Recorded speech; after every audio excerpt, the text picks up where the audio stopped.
Computer. Is it all right with everyone? Have we got legal releases? Okay.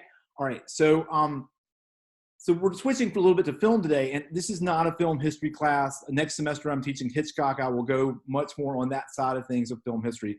But we're going to do a little bit today just to kind of get our feet wet. And I think it'll pay dividends, as you'll see when we talk about Dr. Strange later in the here. So I haven't got audio visuals for this first part, but basically I'm just going to walk you through this in a couple of few paragraphs here.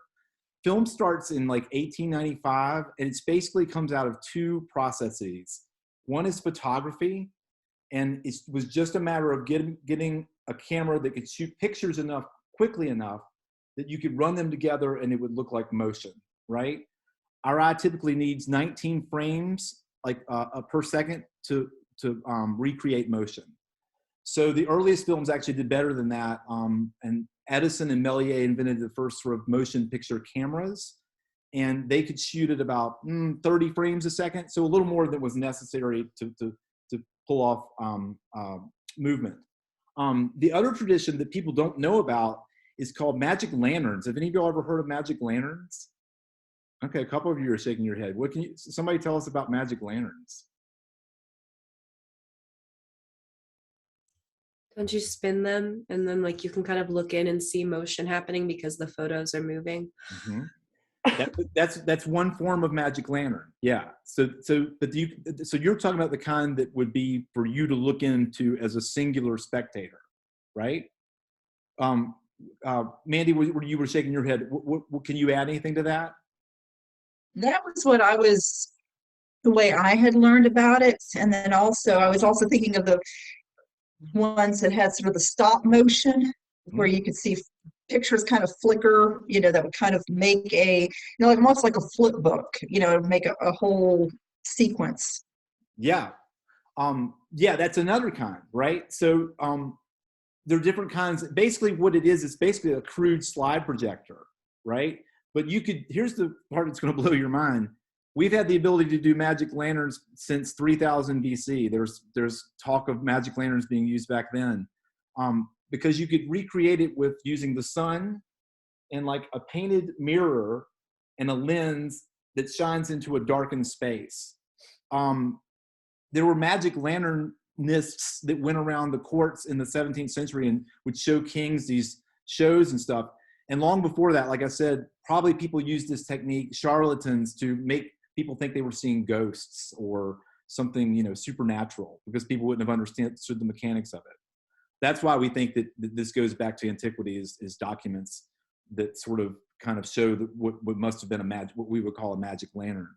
So in the decades before motion pictures, in 1895, 1896 is when the motion pictures come in, they had these very elaborate magic lantern shows, to the point where there was this place in Paris called the Phantasmagoria, Gorium, my Latin's a little rusty, Gorium, I think. And it would combine live actors with these projections.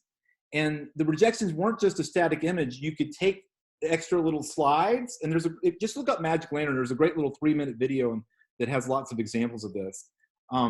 But you as you're shooting the image, as you're projecting the image, because eventually, of course, the sunlight got replaced with candles. So this is basically a crude projector, like a slideshow, right? It's PowerPoint, basically, which gives you the ability to do PowerPoint, essentially, right? Without all the animations. But you could even do some animations, because you could layer the glass so that you would paint all the basic information on a main slide. And then you might slide in and out like an axe or someone's head or something along those lines, so we could simulate movement. Maybe you begin to see where I'm going here. It's pretty much a primitive comic book. In fact, I think I've got this. Hold on. This is so much. I'm sorry. I have a natural tendency to grab stuff anyway, and it's so much harder to do it technically. Hold on. But I think I've got it right here. Yep.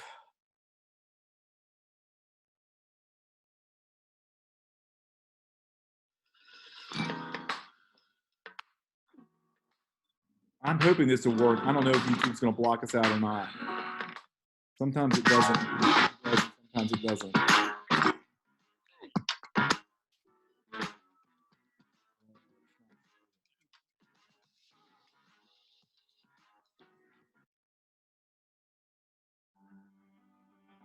Can you see that? It's letting us see it.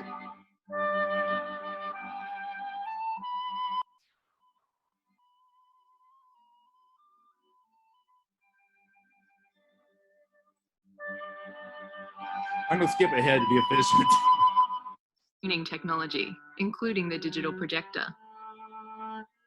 The National Film and Sound Archive of Australia houses a collection of 1.7 million items, including a number of pre-cinema artifacts, such as mechanical slides and magic lanterns. The origins of the moving image go back to 1662, when Dutch scientist Christiaan Huygens used optical lenses with candlelight to project pictures onto a wall. The device became known as the magic lantern, or lanterna magica. Initially, the magic lantern was associated with alchemy and the mysterious arts. It evolved alongside the microscope and telescope in the 17th century, slowly becoming more sophisticated.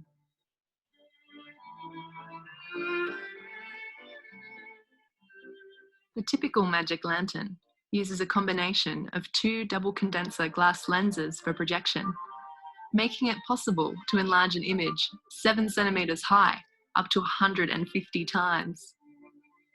To light the image for projection, different fuels ranging from candles to whale oil and paraffin were used in a burner lamp. But these fuels were still not bright enough to allow the magic lantern to be used for long-distance projection, limiting its use to small domestic spaces. What was needed was a light of exceptional brilliance. I think you get the gist. I'm going to skip ahead to show you a couple of examples of this, because I think that's more interesting. When inserted into the magic lantern and illuminated, each image on the slide formed a story. The pictures were beautiful and luminous, but the images projected were essentially static. Okay, so I'm going to skip ahead. So It's is this how they're not rectangular static. image that moves from side to side. The glass is operated by the lanternist, who determines the speed of the animation. It's all done by hand. It comprises of 2 glass sheets. Okay, so you get the gist The of it? rear one is fixed. Okay. Now The let's front turn that one off, can sorry. slide. 2 pins Stop hold it. the mechanism I'm in gonna have to go back place. The images on the slide are hand painted with transparent glass enamels.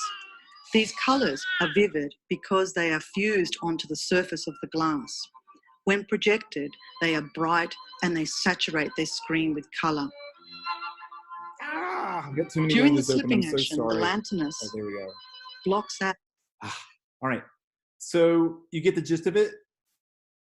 The very first image we have of a hand-drawn magic lantern from that 17th century, mid-1640s, 1650s, actually shows a magic lantern that has not only a picture, but text up above. It's 2 magic lanterns with pictures and text. And again, you all know what this is because it's bad PowerPoint, right?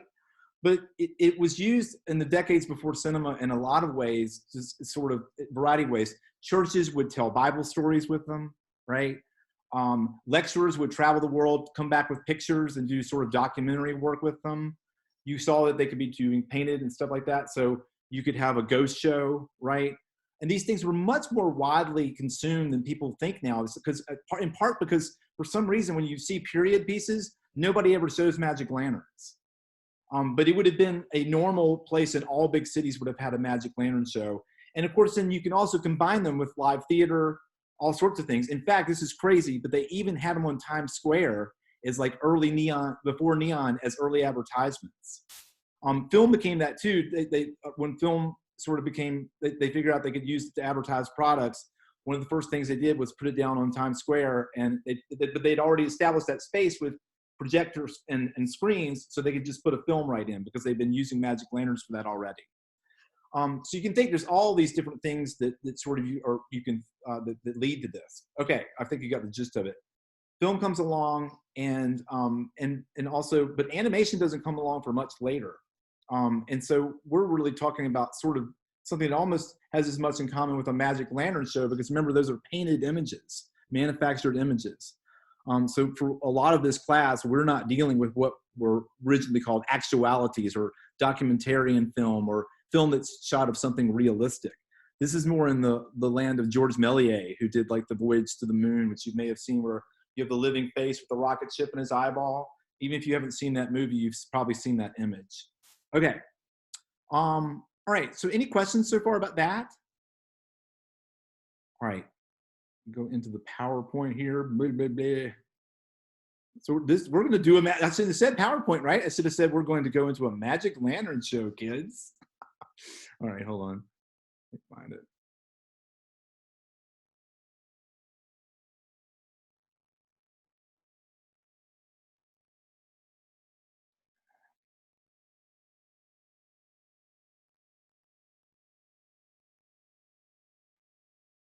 Why is this not coming up? All right, I think I have to go out of it again and come back in. All right. Yep, there it is. Okay. Share, and then I've got to.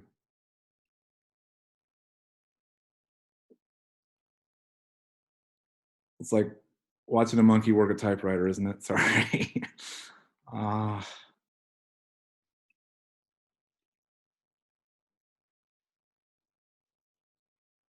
Okay. All right. Sorry. All right. So this is so one of the tricks that Méliès uses, and again, you should go back if you get a chance and look at like Voyage to the Moon. It's like 1903, I think. It's about 12 minutes long, I think.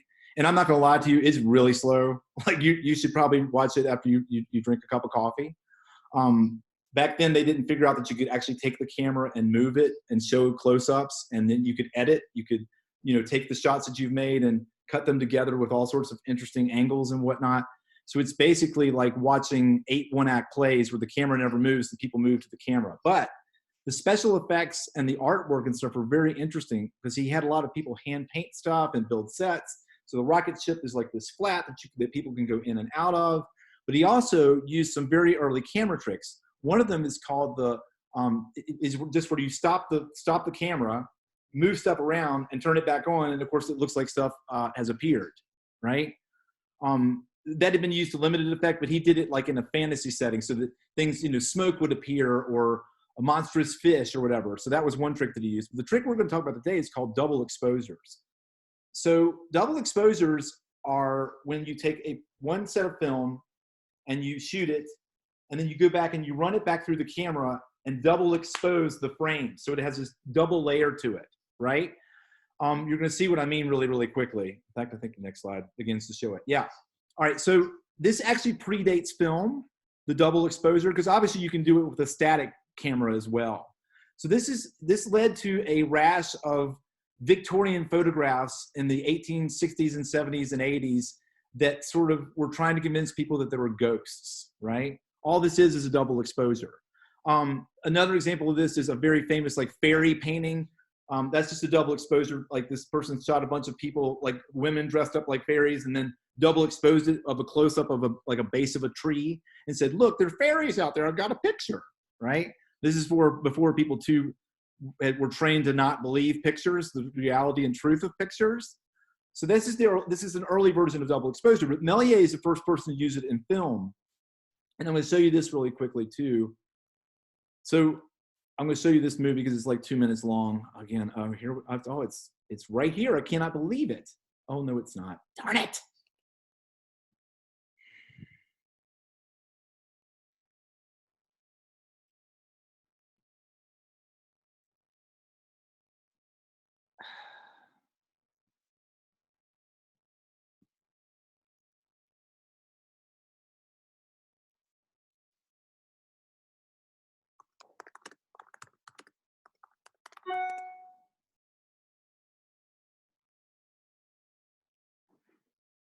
You booked a cozy Verbo mountain cabin with a kitchen where everyone can chef. But the thing they'll remember forever? Watching the game together once again. The time for getting back together is now.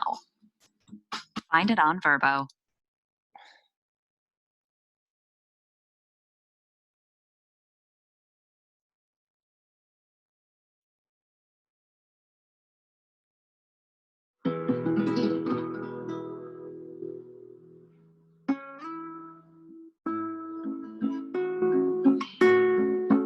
see it?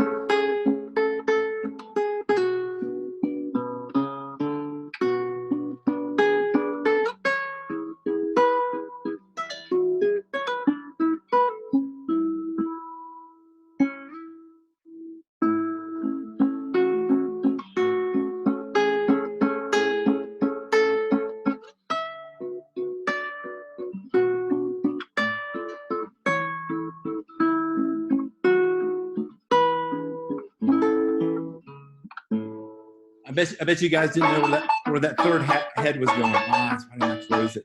Darn it. Okay. Bet you guys didn't know where that third head was going, right? You thought it was going to zig and it zagged. Yeah, very surprising. So again, this is done with like mirrors, black panels.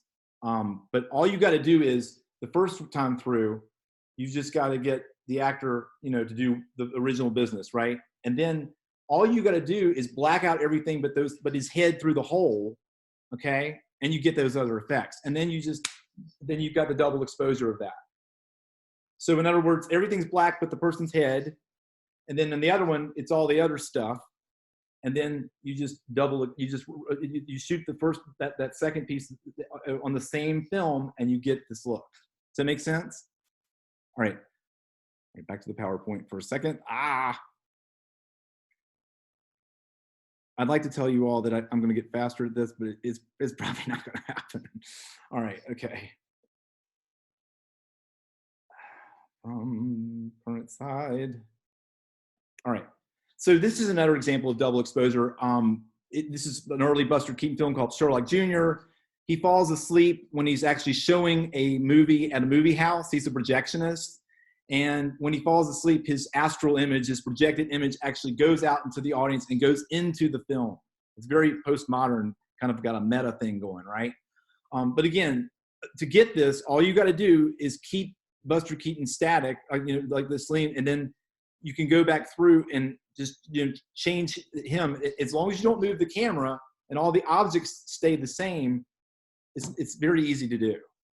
All right, so here's where it begins to come a little bit more into the future. This is a similar effect, but whereas those are double exposures, right? I've actually taken the film and run it through twice, and this is a permanent thing. This occurs as an editing. It's called a triple dissolve. So a double dissolve. So there are 3 images here that were all shot separately. This is the end of Psycho.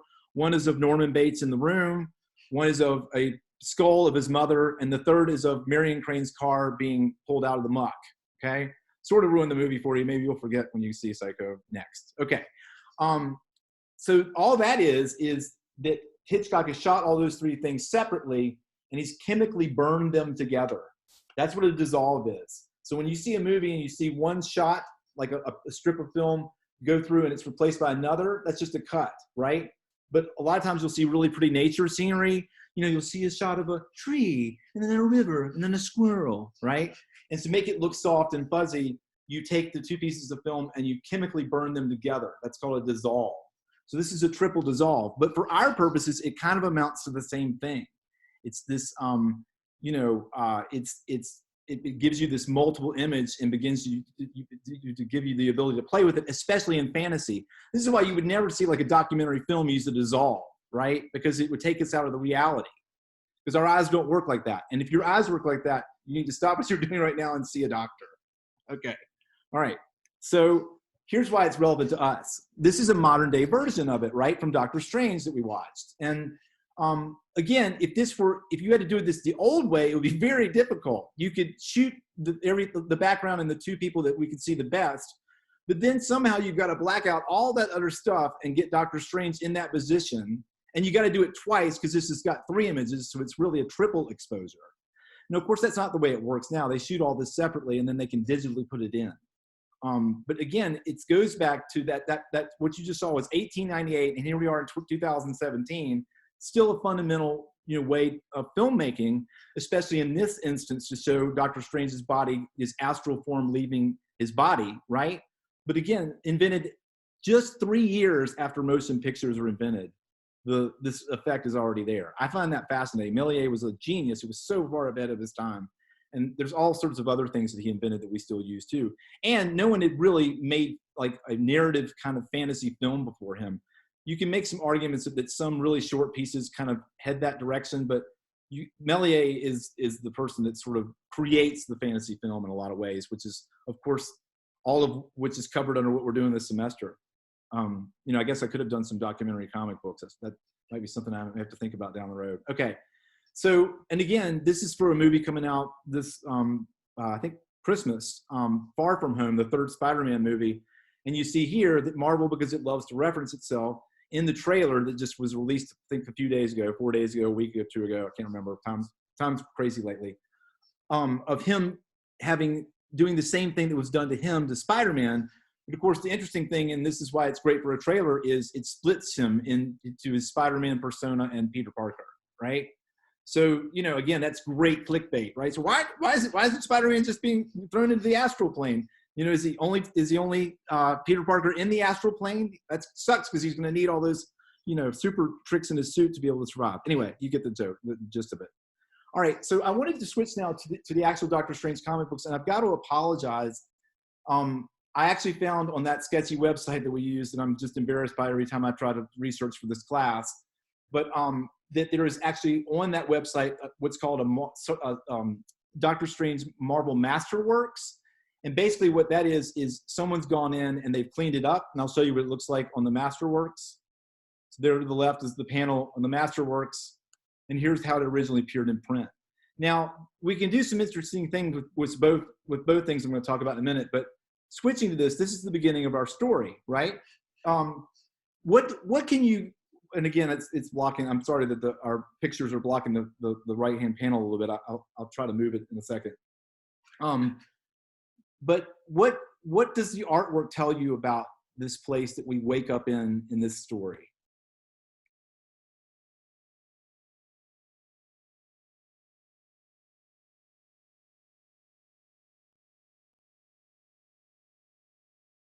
I mean, it feels kind of spooky. Like the windows either are like dirty or like it's cold, but it has a spooky vibe. And then like even when the lighter is on his face, like it looks haunted rather than maybe him just being afraid, which like maybe I'm drawing from what I know ends up happening, but he looks like he's not maybe a great person.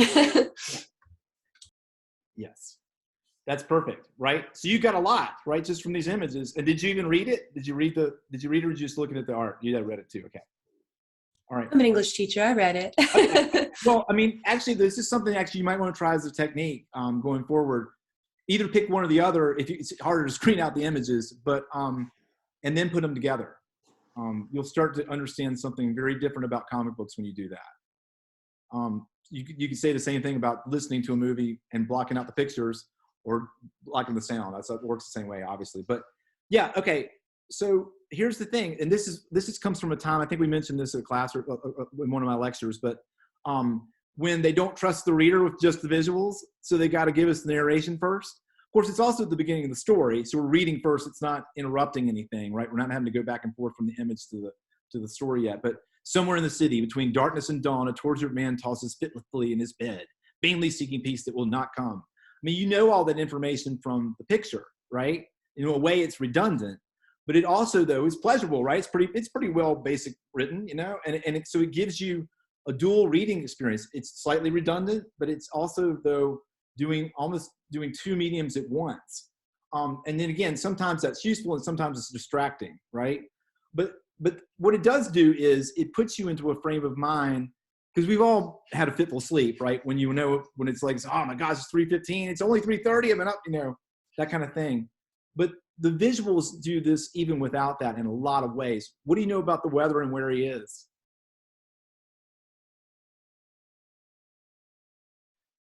Well, you can see the rain on the panels.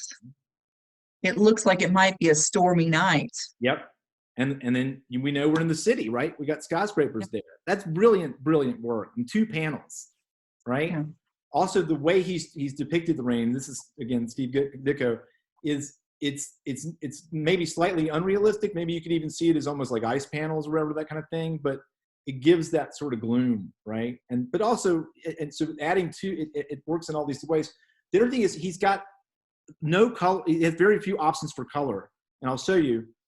this is the way it looked originally. We're going to talk about this in a minute with a bigger picture. But can you see how it's out of register? Like the yellow kind of goes in places, the color bleeds into the other spots.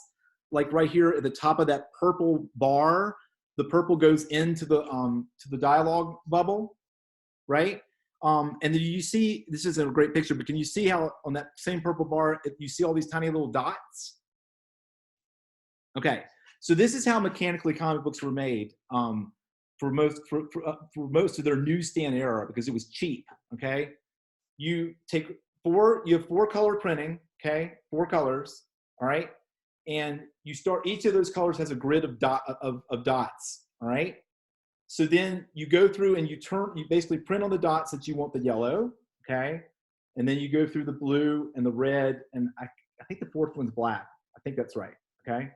So, but the thing is, the only way you can make different colors is you have to align those dots and so that they, obviously primary stuff, like blue and yellow make green, right? So to get green, you got to put the blue and the yellow together. But the great thing about the dot system is I can put the dots right on top of each other to just change the color fully. I can separate them a little to get a blended effect.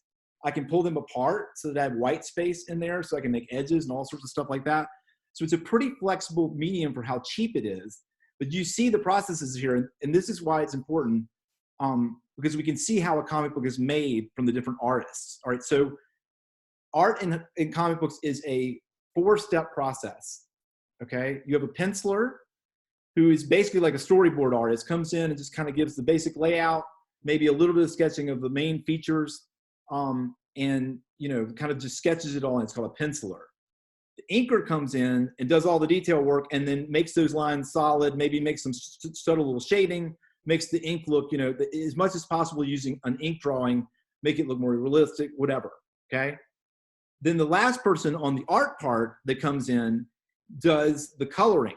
All right, and obviously that's the grunt work, right? But again, there are obviously better and worse colorists, but that's what you get the intern to do. And so again, this intern went over the border here with their color and swapped some purple into the dialogue balloon. Okay, it's a mistake that tells you what the process is. And obviously the writing is done like a traditional thing. You do a treatment, a very quick, page-long synopsis of the story. And then you sketch it in, you put the dialogue, you tell what the narration is, and then the author gets that, right, and designs the panels from that. All right, so given that information, and this is the very first panel where we see Steve Ditko try to depict the astral plane or the dream world as it is here. And again, this is another depiction of that. I'm just gonna go through these kind of quickly, so I'm gonna get to something else here. But and then here's the version in the movie that we watched of that, right? So Mordo and Dr. Strange fighting, right? But on the astral plane, I love these 3 lines at Baron Mordo's eyes. And if you're confused, why is Baron Mordo white and evil? Since he's not either of those things in the movie we watched. Yeah, it's interesting the casting change, right? But I love those 3 lines. What do those tiny little 3 lines by his eyes mean? I've got them right now.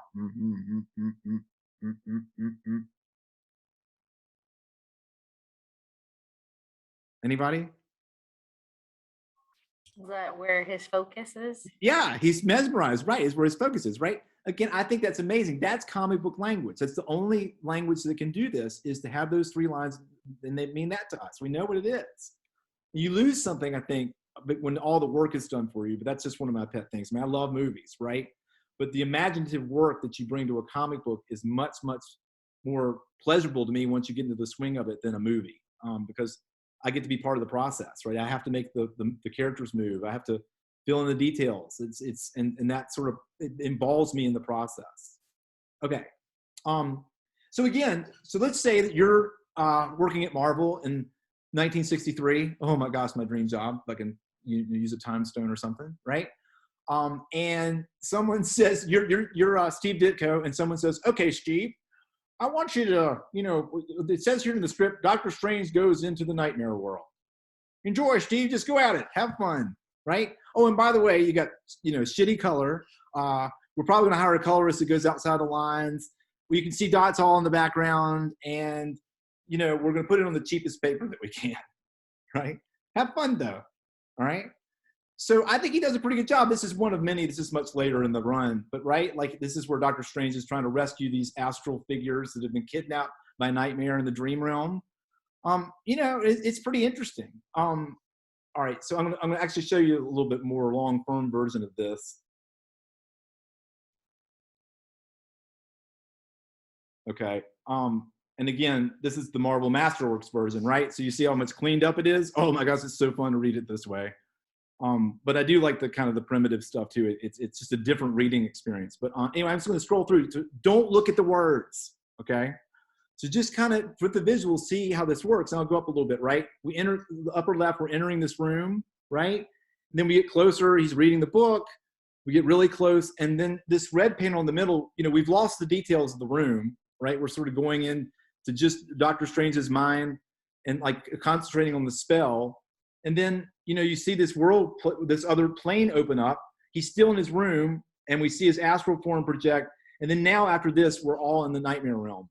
And all that seems like I'm just basically like narrating what's in the pictures. But think about the artistry and genius to be able to do that, right? I mean, what he's depicting is very difficult, and he's got terrible tools. All right, so then you go through, and you know, I'm just going to go. This doesn't really need any narration, right? But he's journeying through. The words do help, and they add a layer to it, no doubt. But I mean, the visuals are just so inventive. And again, you know, it's got elements of things that we're already scared of, like tree branches and webs and things like that. But it's really in a flat two-dimensional plane, trying to do as much as it can in the medium to take us into another world. I think it's quite inventive. Okay. Back to, I think, let's see, there we go. All right. So this is the outside of the nightmare world, and I think that this is another instance where the words and the artistry do have an interesting relationship. So again, I think this is maybe the first external, you can call it like an establishing shot of the nightmare world. And of course, it's got cobwebs and it looks like a haunted house shaped like a man, right? I mean, it's pretty scary, but inventive, I think. But then this is, so because the comic book doesn't want to just throw you into the nightmare world without any explanation, it gives you this narration. And I like how meta it is because it's addressing us directly, right? Comic books are usually in sort of third person. This is second person. If you were an ordinary human mortal, the scene your uncomprehending eyes are gazing upon is an unfamiliar, startling sight. It's drawing attention to the process, right? It's not trying to lose you in the world. It's telling you, you're looking at this picture and you don't know what the hell it is, right? So then it says, it is a segment of the dream dimension ruled over by the tyrant known as Nightmare. So again, he has to explain a little bit, but I love that, right? I mean, again, that idea of how the pictures work, because if you just saw this picture, you probably couldn't read it because it's just too weird, right? So it's a good example of how that works. Oh,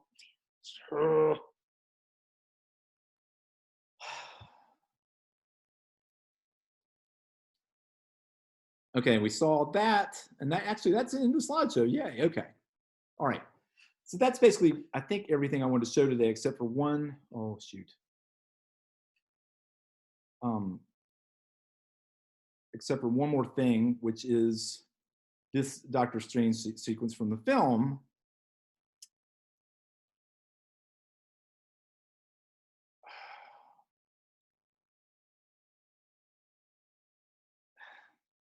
Got too many things on at once. All right, I think I have all the windows closed now. Okay, so here we go. The world through a keyhole, and you spent your whole life trying to widen that keyhole, to see more, to know more.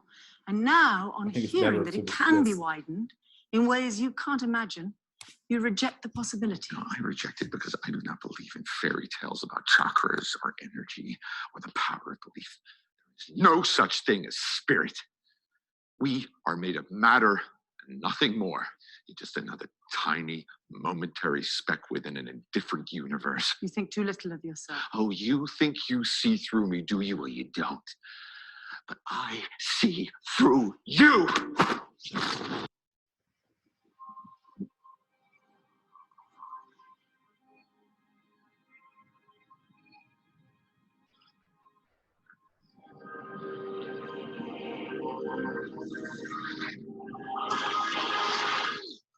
just do to me? I pushed your astral form out of your physical form. What's in that tea? Psilocybin? LSD? It's just tea. With a little honey. What just happened? For a moment, you entered the astral dimension. What? A place where the soul exists apart from the body. Why are you doing this to me? To show you just how much you don't know. Open your eyes.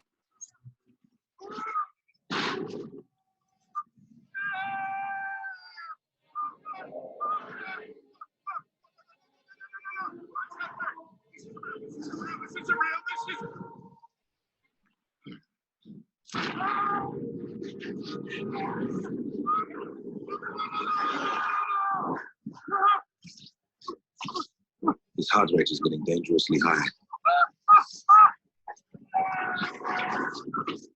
It looks all right to me. You think that this material universe is all there is?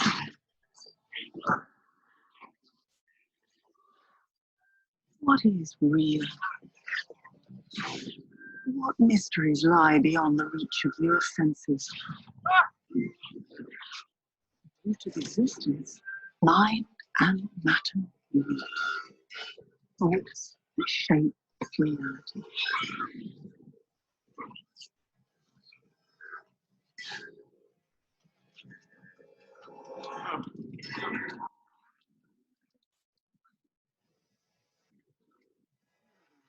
There's only one of an infinite number. Worlds without end. Some benevolent and life-giving, filled with malice and hunger. Dark places where powers lie, ravenous and waiting.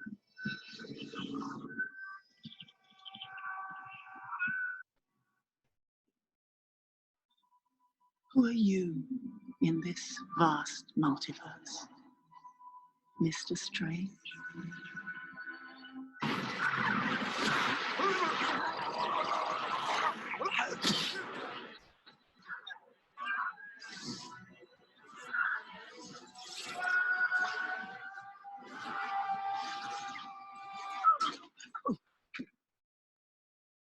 Have you seen that before in a gift shop?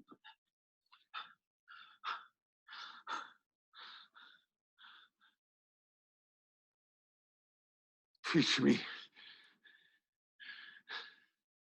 No. Okay, so a couple things about this. First of all, the original cut of this was 7 minutes long. So that would be quite an experiment for Marvel to pull.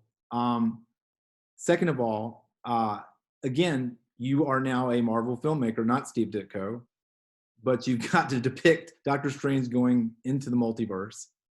And it's got to be much more interesting than Ditko had to make it, because we've seen stuff like this before, right? And the purpose is to show Stephen Strange and us, right, that there's a wider world.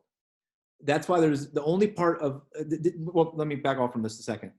Do you all remember what the Ancient One said during the scene? Like if I gave you a pop quiz on what she says in this little monologue in the second part of the scene, could you pass it? We could do real quote from the Ancient One, some kind of bad, you know, I don't know, soap opera, right? My point is, this is actually an example of really bad filmmaking. And there's some parts about Doctor Strange that I love and parts that annoy the heck out of me. Almost that, anyway. And that's, you can't, it would be like me trying to teach you all while in the background a car crashes and people get out and yell at each other and maybe tackle each other, the cops come. You gonna hear anything I say? No, there's one of the coolest visuals going on. Hands came out of hands, I mean fingers, and became an image, right? So it's ridiculous that they try to ask us to listen to this flat, boring monologue about there's a wider world out there, Stephen, a world of light and justice and fate. I mean, I don't even know what the hell she said. I can't even mock it well, because I've seen this movie 6 times and I don't remember what she says. All right, I got a little too worked up for that. Probably it's because secretly I want to work for Marvel. Anyway, okay. So, but the gist of it, right? How does it compare with the comic books? Now, I promise I'm going to shut up and let you all talk. All right. But I think that my whole point here is that this movie is coming out of two trends, right? And comic strips and comic books, but it's also coming out of film. And so to me, and it's just we're going to do this all semester. This is what's interesting to me about the adaptation is you've got the same kind of things you want to convey, but you're using completely different tools. And comic books can do things that films can't do, and films can do things that comic books can't do, right? But now you've got a pairing here, right, that shows you a mixed bag on the film, but really good, use of the tools sort of to take us to another world. But I'm opening it up now, so just go out. You can answer that, or you can talk about anything you want to talk about.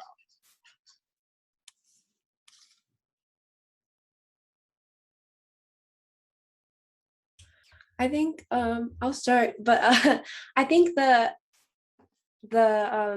comic book almost, even though like the plot is like short, it feels almost more compelling the way that he like joins up, because he was still going to leave until like he found out that like the pupil was betraying, and then like him getting like stuck with like the stuff on his mouth and hands. Like I felt like that was much more interesting as a whole, and so I'm a little disappointed that didn't make it fully into the film. There have been later versions of the Doctor Strange origin story that this is closer to. That's the thing. You've got a character for 60 years. You monkey with it some, right? Change it around, update it to the times. And so again, this is not, it's hard to even say what Marvel canon is, but there are elements of this that are still coming from comic books, just not the version we read. Yeah, this compared to that origin story in the comics was more like, you want me to show you a really cool trick? Bet you won't leave now. Yeah. Thoughts on that? No, yeah, I agree. I think the movie, they were just so enamored with like, wow, let's spend $160 million doing all this visual stuff, and the dialogue is just like, give me the set piece, give me the set piece, give me the set piece. And I love how the comic is just so focused. I mean, like you have X amount of frames, you have 4 colors, you got 4 people. Like it's just almost more distilled and almost more fantastical because of it. And I, like with all of the Marvel films, I think my almost central criticism is just like, holy crap, just tone it down a little bit because I can't get any scale. And I would have loved to had like ILM in like 82 try this, like traditional like models, pyrotechnics, like motion capture, really like in-camera effects, trying to put all this together, because I think it would be limiting in a very similar way to the comic books, and it wouldn't not distract, because it is a cool visual. I mean, it is really a cool visual, but it's just, yeah, it's too much. Yeah, I don't know. Also, go ahead, sorry. The reason I don't have my camera on is not because I'm horribly ugly. It's my camera is broken on my home computer. So yeah. You're lying, August. Turn it on. I'm just kidding. Okay. How many of you felt that, right? That the movie is kind of ostentatious. It's showy. It's like, look here, isn't this great? Well, it's as ostentatious as Doctor Strange's collection of watches. Yeah. Okay. Right. All right. Okay. That raises a good point, though, because here's the thing: Marvel is this is pre-Mega Avengers and all this kind of stuff. I mean, don't get me wrong; they've already made a ton of money and it's going to work, right? The jury's not out about whether this experiment of adding all the movie characters together is going to work. It already has worked. But here's the thing: they're trying to set the next stage because they know they got retirements and they're planning for the long haul. And they're also in part going with what worked before. Because guess what? The first Marvel movie is Iron Man, and it's about a rich American who has his priorities screwed up. Guess who Doctor Strange is? A rich American who's got his priorities screwed up. Yep. Watches are the same thing as you know, Robert Downey Jr.'s Flash. Benedict Cumberbatch isn't as good to pull it off, but it's the same formula. So that's what they're doing too. They're going with a safe bet because Doctor Strange sounds weird. We got to sell it in the Tony Stark way. Are there other thoughts? So it sounds like, how many of you like the comic book better? August, you raising your hand? I already know. I like the comic book better. Yeah. Got it. Okay. I was gonna say it does help that Benedict Cumberbatch is very handsome. So probably way back then, that design of Doctor Strange was probably pretty handsome. But yeah, hadn't aged well. Well, Jennifer, I think you make a very good point. The only thing about Benedict Cumberbatch is he's trying to do an American accent, and he doesn't really know what region he's from, and so he adds things in, and he's very flat Midwestern. But every once in a while, something drops, and he doesn't get entirely rid of his English accent. Sorry, I'm a frustrated actor at heart. I don't know if you heard otherwise, but anyway. So you're right, though, and he is handsome, and he does a lot of great stuff in here. Again, and he gets better at the accent. In fact, now in his later movies, he's got it down. So I'm being kind of a jerk here, but yeah, I mean, I think it has a lot of challenges. But it doesn't. Doctor Strange doesn't fit with the rest of the Marvel universe. Just like Thor is a god. So when it came in, it actually sent this weird ripple effect through the Marvel universe, which already had, the Hulk and Spider-Man and Fantastic Four, because you got a cosmology based largely on radiation. People getting irradiated and having powers because of the Cold War, that fear. And then, let's just throw some old school sorcery layer into here. And so it really kind of disrupted the big word here is ontology, rules of rules of the world in that way, rules of being, right? So anyway, blah, blah, blah. But yeah, I think that they were scared that the regular Marvel viewer wouldn't buy this film, and so a lot of the concessions in it are toward that. I think it also feels kind of like some of the Marvel films feel like filler because they are leading us places in their grand plan, and this one feels like one of those films that I'm like, where are you taking me? What are we doing right now? Yeah, it's important to know like which side plot and which MacGuffin is important because it's going to be back. And the teacher next to me, she loves the whole series and everything, and she'll just rattle on about all the different structures and everything and WandaVision and everything. I'm just like, oh God, well, it's just so much, and it's very difficult, and it's incredible. It's incredibly bold that they said like, let's do all of it. It's kind of a crazy thing. But yeah, I totally agree. Like just all the kind of meandering plot exposition and all that stuff. It's very, I don't know. I'm going to sound the same for most Marvel movies. I just think, yeah, I don't really enjoy them that much. Yeah, I get it. I do. They've zigged and zagged a little bit. There's things I like better than others, but yeah, yeah. Well, again, you got to remember, right? There's a reason why the last scene in this movie is set in Hong Kong. Any guesses?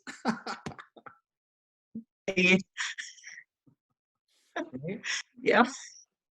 Wow, the three, sanctums are located in London, the financial capital of the world, Hong Kong, the financial capital of the East, and America, the financial, right? I'm not saying there aren't sanctums like that somewhere in the comic books, but it's brilliant marketing. I think they should have let Benedict do a British accent. Wouldn't have changed the movie at all. So did anybody do a panel journal on what you read? And I am sorry too for a lot of things. One, that you have to endure that awful website, but two, I should have sent you to the Masterworks and then you would have to go through panel after panel. I hope you enjoyed all the bad teenager stories about Human Torch. They are not art, they're horrible. They were Did you so read it? bad. I read everything for all of them. I read them yesterday because I'm homesick. Oh, So I Sarah. was reading them. I But some owe of you- them were I owe really you good. Some time. of them were so good. Not the Human Torch ones, but the others and the ads, like the ones Oh, about like, the ads were crazy. muscle. Oh my God. You know, hypnotize your friends and family. I'm going to make $15 or extra $20 Saturday morning. I'm delivering, newspapers. So, yeah. Yeah, I ended up doing a panel journal. Not on one of the Doctor Strange, but on the space in a strange world, the astronaut who ends up going to a wish fulfillment planet. Yep. Well, And so I think I ended up emailing it to you because I wasn't quite sure how I should, like what form I should put it in, or where I should send it. So you may have that sitting in your email I have it somewhere. Yeah. You want me to pop it up? Sure. Okay. Are we emailing them to you, or did you want us to eventually post them on Moodle? I wasn't sure. No, I know. That's the one thing I haven't done is I haven't gotten the Moodle thing. Because I haven't made that decision, which is dumb. What would y'all rather do? Would you rather get the Blackboard thread going and do it on and post them there, or just send them to me and then, I can put them on there, post them, or again, do you all feel like this class needs a Blackboard thread? I mean, where's everybody's thoughts on that? I think if we did a Moodle thread, then it would help me to that it's just a personal opinion. It helps me to focus because I know that I have somewhere I need to put it. Okay. All right. I'll do it. I'll get on it. Okay. So we'll put it there and then people can comment on it. Yeah. And so, yeah, I haven't done it in a while, but you can put pictures obviously on Blackboard threads, right? It's pretty easy. Yeah. Okay. All right. Well, other thoughts about Doctor Strange? Fair warning, by the way, I have to leave at 6:45. I'm sorry.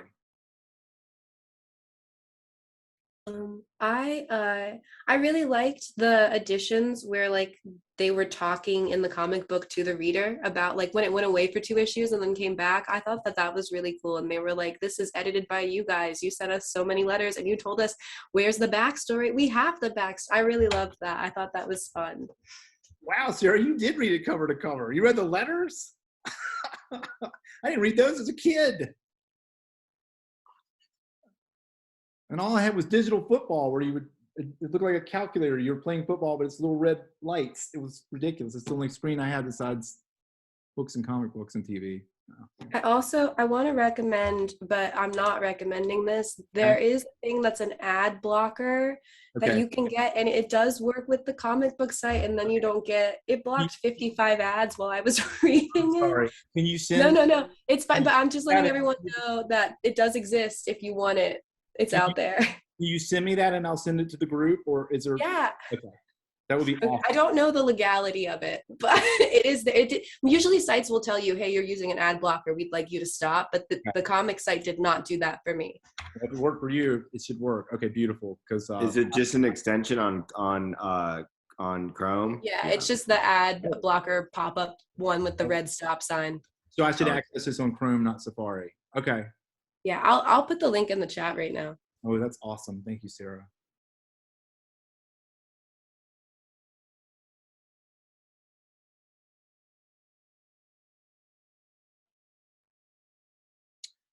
Okay. Well, other thoughts? Mandy, I really love your background. You look a little bit like you're in a comic book. You can turn that into a magic lantern, right? So the moon moves and you can do all sorts of cool stuff. Other thoughts? I thought it was funny. We were talking about how much more appealing the Mordo using his spells against Doctor Strange in the comics, because that was the panel that I saved, is because it just was more appealing. It was more about his choice versus them like showing him super cool things to convince him to become a master of the dark arts. That it was more like, oh my gosh, the only way I can save him is by taking him up on his offer. I have to do it to save him. That's an excellent point, Jennifer, right? And think about then why they changed it, right? I mean, think about what the audience wants back then, right? Morality, right? We'd like to see our hero make a moral choice. Nah, let's just dazzle him with the multiverse and power. He'll get it. The panel that I pulled were the panels, it was 3. It's when the ancient one is looking like to start to look at his backstory. So it's him close up green and then like the yellow, and then it goes into, I really liked whenever they used the yellow for like is it the eye? Is that what it's called? Yeah, I thought that those scenes were always really cool. And so I liked that was kind of like a cool like tie-in with that. I can't wait to see which panel. I think I might know the panel you're talking about. I've read this enough. I think. It's issue 115, page 22. All right.